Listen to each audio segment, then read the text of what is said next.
দেখেন সকাল থেকে বৃষ্টি, প্রচুর এখানে পরিমাণে অনেক বৃষ্টি। পানি। আর দেখেন তাদের কোনো শান্তি আছে? এই যে দেখেন দিনমজুর, ওরা ঘরে বসে থাকলে কি কেউ খাওয়ান রোল দেবো? গো বাইতে মনে তাদের হয় পানি মেয়েকে উঠছে। বৃষ্টিতে ভিজে রোদে শুকায়।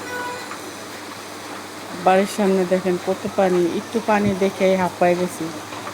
আর যারা দেখেন এই যে চিটাগাং কন, নোয়াখালী কন, ফেনী কন, ওরা যে কি পানির মধ্যে যা আছে আল্লাহ পাকই জানে। অনেক কষ্টে আছে, না বিদ্যুৎ, না কারেন্ট, না গ্যাস, না কিছুই নাই, না খাইতে পারতেছে, আবার ঠিক মতন মানুষের সাহায্য করতে পারতেছে না।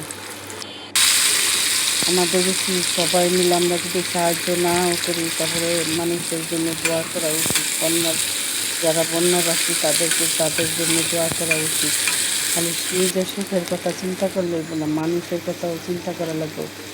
কথায় আছে না যে মানুষ মানুষের জন্য, এনে কোনো ধর্ম বর্ণ কোনো কথা না, সবার জন্য দোয়া করতে হইব।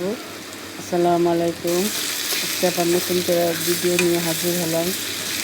এই বৃষ্টির দিনে কী রান্না করবো, এই যে দেখেন ডিম বোনা করছি, আর তার সাথে কী রান্না করে পুরো ভিডিওটা দেখেন। আর যারা নতুন আছেন তারা একটা করে সাবস্ক্রাইব করবেন, লাইক দিবেন, শেয়ার দিবেন।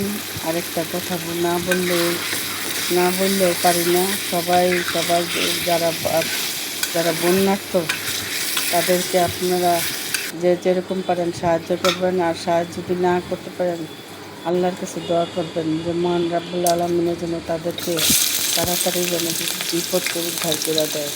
কারণ আমাদের দোয়া ছাড়া আর কিছু না, একমাত্র মহান রাব্বুল আলামিনই পারে সকল মানুষের বিপদ আপদে রক্ষা করে। খালি নিজে চিন্তা করলে হবে না, মানুষের চিন্তাও করা লাগে। খালি আমি একলা খামু আর মানুষ না খায় পাবো, সবার কষ্ট শেয়ার করা উচিত।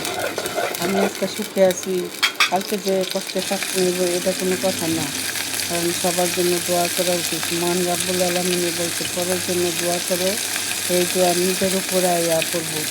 তো সবার জন্য দোয়া করা উচিত। আজকে আর কোনো বেশি কথা বলবো না, কারণ কদিন ধরে এই টিভিতে খালি শুধু বন্যার মানুষের কষ্ট কথা দেখি, আর মনটা এত খারাপ লাগে। তাড়াতাড়ি করে আল্লাহর কাছে দোয়া করি যে আল্লাহ সে আরশের মালিকের জন্য তাড়াতাড়ি করে সমস্যার সমাধান করে দেয়, তাড়াতাড়ি যেন বন্যার পানি যেন তাড়াতাড়ি শুকায় যায়।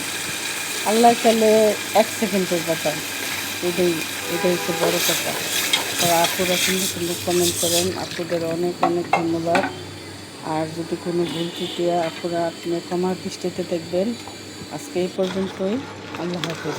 সবাই দোয়া করবেন, বন্যাবাসীদের জন্য সবাই দোয়া করবেন। শেষমেশ এই কথাটা সবাই দোয়া করবেন। আল্লাহ হাফেজ।